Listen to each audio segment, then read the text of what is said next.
don't But know. I think it's an important thing to point out that, and I mentioned this last week when we were talking about 120 minutes, we listened to a lot more radio back then. We did. And the majority of our music came from the radio. Well, because you couldn't afford to buy all the CDs you wanted. Yeah.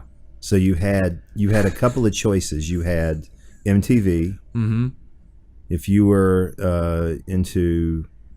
older, you had VH1. Mm-hmm. If you were wanting to listen to country, I don't know, did CMT exist then in the 90s? Yeah. But Mid-90s. most people were still, I think, listening to the radio. Yeah, for the most part. I mean, Garth Brooks. Well, even going back to the 80s, where that culture begins. That idea of listening to the radio, because remember, I don't know if you ever did this, but I had a little boombox with a tape deck. Oh yeah. And you would sit there and listen to the radio and tape songs off the radio. Absolutely. And the worst was when the stupid DJs wouldn't shut up at the beginning of the song. Yep, I would tape whole radio shows. Yeah. For an hour, 2 hours at a time, and then listen to the songs I'd gotten, because the money, I mean, it doesn't make sense to younger listeners who can just, because now you don't buy CDs, songs drop. Yeah. And you get them on MP3 on something like Apple Music or whatever. Mm-hmm. But then to buy a CD, unless you are part of one of those CD clubs. Yeah. Was it Columbia who did like 5 Columbia, cents for a CD? BMG. I mean, there was a whole host of them. Yeah, but I never got on that particular train. Oh, I did. So for me, I mean, I didn't buy a lot of CDs, and the ones I did buy were mostly classic rock, because I split my allegiance between classic rock and 90s rock, and particularly grunge, which apparently you have a bone to pick with me. We're going to talk about that term later. It's a problematic term, but I think it does tell you something about the music itself. Mm-hmm. And kind of the unrefined nature of a lot of it, which is what I like about it. Right. We can hold off on that. We're going to get to, I promise, we're going to get to the 90s. I swear to God. Because you have to talk about the 90s. But I didn't want us to leave the 80s behind like they didn't happen, because one of the earliest records I ever bought was Songs from the Big Chair by Tears for Fears. I loved that record. That's a great record. And then our next door neighbor, I was 7, 8 years old. He was 12. He made a copy of London Calling for me. That was the first time you heard the album? Yeah. That's a great album. So, but I also had Thriller.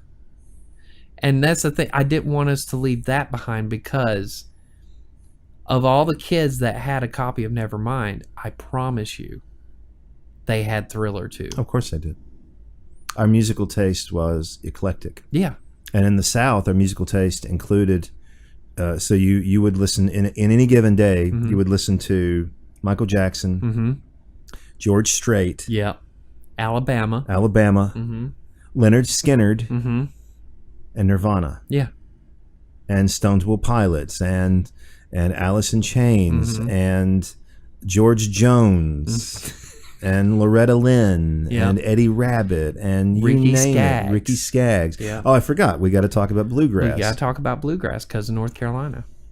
I mean, and being in the heart of NASCAR country, a lot of that country music infiltrated our everyday lives, unlike other areas of the country, which I think makes.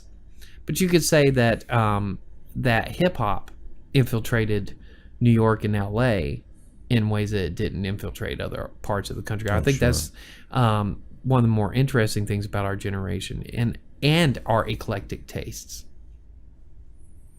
And one of the things that really aggravated me during that whole alternative music period was this: if you weren't alternative, you were not cool, and you had to be all in. Like, you couldn't admit, even though everybody had it, you could not admit that you liked Thriller. Well, it's not cool to do that. Yeah. I was told, because I loved Guns N' Roses. Yeah. In the 90s. Yeah. And I liked a lot of their older stuff, and I was told that that's not okay by a classmate. Yeah, because it's a hair band. It was the hair band, but I was listening to. Well, actually, no, this was late 80s. Mm-hmm. So we hadn't yet arrived at grunge. Right. But it was because it was older Guns N' Roses. I'm like, why does the fact that it's older have anything to do with its cool factor? Yeah. Because I wasn't listening to the most current music, which was still hair bands. Yeah. But I didn't like where a lot of the music was going. Well, and the thing is, people, they love to pile on to Cinderella and Poison, but I remember when Cinderella and Poison came out, and everybody loved them. Oh yeah. Everybody loved. When Open Up and Say Ah came out, several of my friends had copies of that album, and they thought it was the best thing ever. And then you fast forward literally 5 years, and they're putting as much distance as they can between themselves and that album. And to me, that was so hypocritical. It's fun music. It is. And that should be, but it's almost a certain level of snobbery. It is. That I don't think grunge meant to create. Yeah. But grunge created kind of a grunge snob culture. It's like hipsters. Say it one more time. Grunge snob culture. It's weird because that's not what grunge was about. No. But that's what grunge did. Is it put you in a place where you felt like you had to make choices. Yeah. Political choices. Oh yeah. It was ridiculous. And even though, and I went along with it, I think every one of us went along with it because we were too afraid to be labeled. So yeah. But I remember deep down thinking, this doesn't make sense. My ex-wife and I had what we called our dirty stash. And our dirty stash was, I had a copy of NSYNC and she had a copy of Britney Spears. And they stayed in the top of the closet. But Britney Spears is fun too. It is. But back then, and this is the early 2000s. This is like late 90s, early 2000s. We're still under that bubble of we can't let people know. No, I have a friend who was in her 30s and her guilty pleasure was Outkast in the 2000s. Yeah. And she didn't like to talk about it. Because she was all kind of hardcore. Right. Like, rave music, hardcore, and in that culture. And she liked 90s music too, but mostly 90s alternative and grunge. Right. So she can't admit that. I'm surprised she admitted it to me, given that I grew up in the 90s and grunge culture and alternative rock culture. I mean, how the hell did that happen?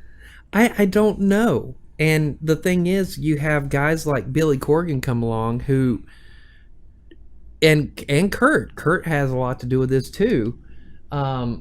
They came along and they solidified it. They promoted it. Well, I think their reasons were different. Well, and with Kurt, what was always funny with Kurt was everybody would always talk about and they would say it's so shocking. He loved the Beatles, and that's shocking. Why is that shocking? My personal belief, if you don't like the Beatles, there's something wrong with you. I agree with that. There's something whether you like the late or early or both. Or both, yeah. You gotta like some of it. At some point, you've been hooked by the Beatles. I can't trust a person who doesn't like the Beatles. Well, when I was single, one of the things that I would ask in those initial text messages we're texting back and forth was the Beatles Stones test. Which do you think is better? And if they said Stones, I'm like, I don't know. Although the Stones are great. They are great, but they're not the Beatles. No. They didn't experiment in the same way. The Beatles pushed the envelope in ways that nobody else did. They single-handedly restructured the industry for 30 years. So we can get to grunge now, but I'll say this, and then you can apparently jump on me for something I don't remember saying. I think what they're reacting to is not the same thing in hairband music. Is not the same thing that we were reacting to. They're reacting to the fact that music had become so overproduced, misogynistic. It was misogynistic. It was very it objectified the female. Girls and drugs. Yeah. Sex, drugs, rock and roll. Yeah. Vince Neil put it the best, and Vince Neil is the lead singer of Motley Crue, by the way. And I wanted to talk about that too. We still can. Well, no, we'll move on. But anyway, Vince Neil said it best when he was like, the difference between the music from LA and the music from Seattle is Seattle is designed to make you think. LA is designed to get you away from that, so that you can just take a break. He said if they're working, this is the way he put it, if they're working 40-hour jobs and their only release, their only break is to come see Motley Crue do a show on Friday night, then I don't care what I'm singing about. It's their break. It's their release. And they chose to come join me in it. And that's how he dealt with critics about Motley Crue's content. He said it's one of many different ways that people can take a break. I was like, that is probably the best answer I've ever heard. It is. It doesn't change the fact that it took music into a place that it was, without grunge, music would have hit a dead end. Yeah. Because there was nowhere to take it. Well, before Kurt, we're at the end of the power ballad. The power ballad was dying, which is the last gasp of the LA rock scene. And we've got this weird hybrid version of hip hop, R&B, and pop in someone like MC Hammer and Vanilla Ice and all this. That's what is out there. And the R&B swooner bands, right? Like Color Me Bad and After Seven and those groups. The new kids on the, or not new kids on the block. We didn't even talk about New Kids on the Block. We don't need to. No, we're going to move on. We're going to move on. I wish you'd never even said their name. Well, no, I was thinking last night because Lauren and I were talking about her toys, and New Kids came up because she had a New Kids on the Block doll. Yeah. And I remembered, and I didn't bring it up in that, but I remembered the summer of 1987 when we got Guns N' Roses, we got Def Leppard's Hysteria, and New Kids on the Block hit. That all happened that same summer, and I'll never forget that summer because of that. It was a busy summer. It was. So, but anyway, all right, so fast forward. So let me What did I say? I mean, it's a pet peeve of mine. I just showed up and It has been a pet peeve of mine ever since I met you. The term grunge. Yes. Because I love you to death, but you throw that around so willy-nilly, it's like... For me, it's not just a type of music, though. It's a time period. Okay.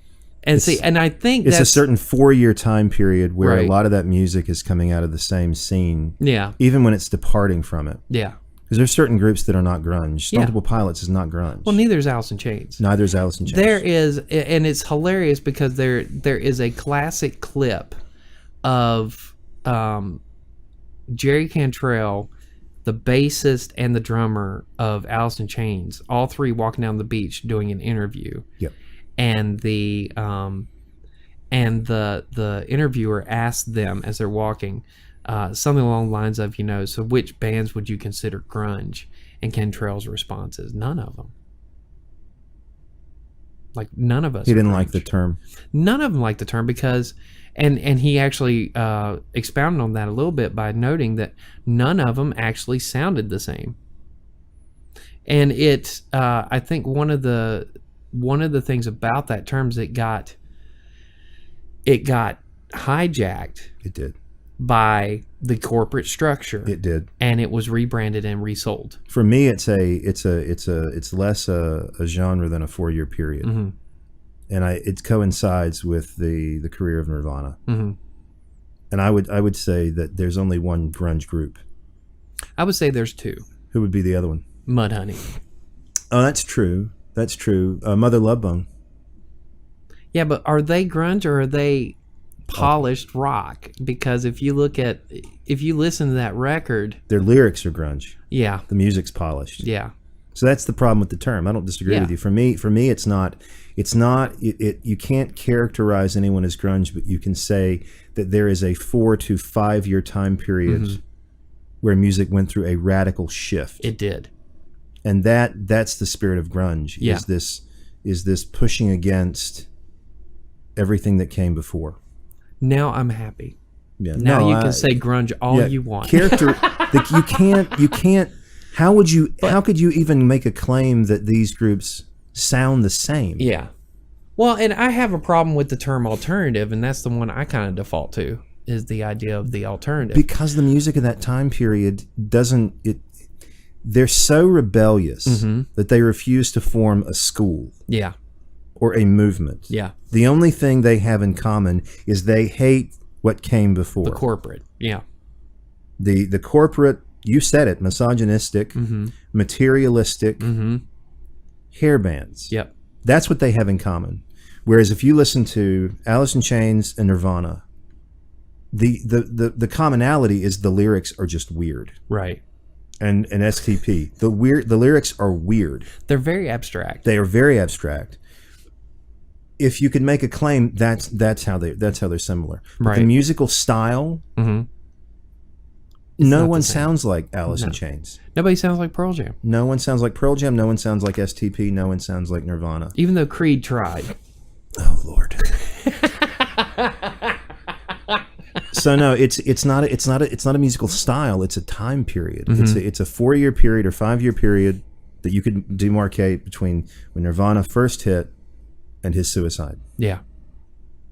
And I don't know if that's... Well, I would say that it actually, and this has been my argument for 20 years, it ends with Melancholy and the Infinite Sadness, which is the last really good Corgan album where it matches that feeling that happened. And I think that's where it stops, because by that point, Dave Matthews is on top.